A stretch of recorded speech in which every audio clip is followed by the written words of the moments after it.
was a long 15 seconds. So time is this funny thing. I think generally most of us feel like we don't have enough time, but then there's also these moments, like just now, that feel like they stretch on forever. So what is time?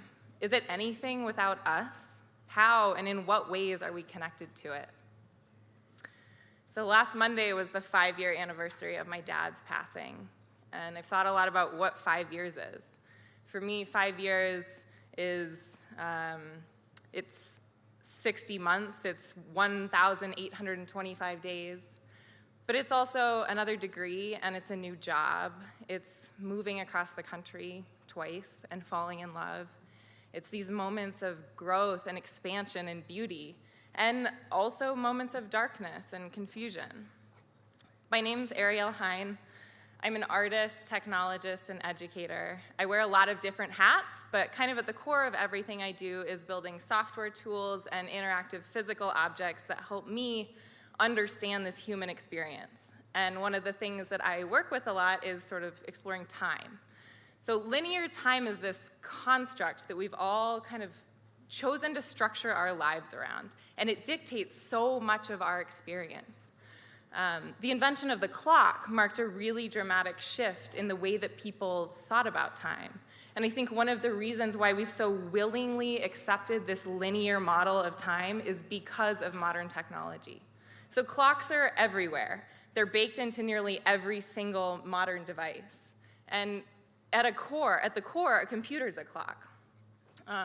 When two devices communicate with each other, they send back and forth pulses of information. And behind the scenes, there's a clock to help make sense of this information. So we're really stuck in this kind of endless linear flow of time.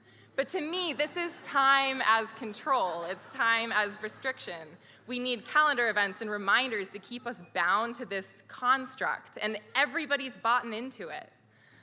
But the Mayans believed that this linear model is what's keeping us tied to 3 dimensions, that maybe this linear model is what's kind of restricting our experience. There's an ultimate freedom in living with no time. That's the place where anything's possible. So I built some projects in reaction to this. I made a daylight clock that rotates 360 degrees over the course of daylight hours. So here, the hand moves at a different speed every single day. This is time as daylight. I also made a Chrome extension that blurs all the timestamps in my browser. So I can turn this on when I want to live with kind of a fuzzy sense of time.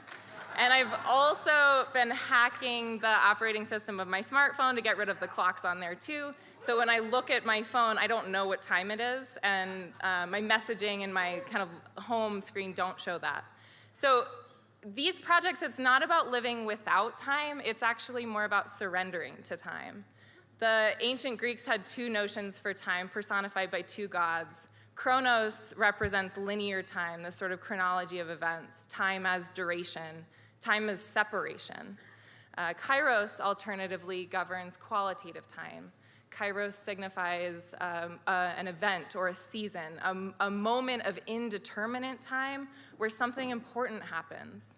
This is where time comes to a fullness. It's where the dots connect, and this is where I aim to live. I like to think of it as deep time. It's this place where moments interweave, where time dilates, and the meaning of a moment is really what matters. So I don't think that we should get rid of this linear construct of time. I actually think it's a really valuable part of this human experience that we're in. I really appreciate being on time to the classes I teach, and I like being on time for flights. But I think I like to think of linear time more as a tool. I know that my time connects to your time, and I appreciate that, and I honor that. But I think there's this kind of magic in embracing both of these notions of time simultaneously and appreciating each one more because of the other. Ultimately, it's up to us how we want to experience our time. This perception is an option. It's our ultimate freedom. And I'm out of time.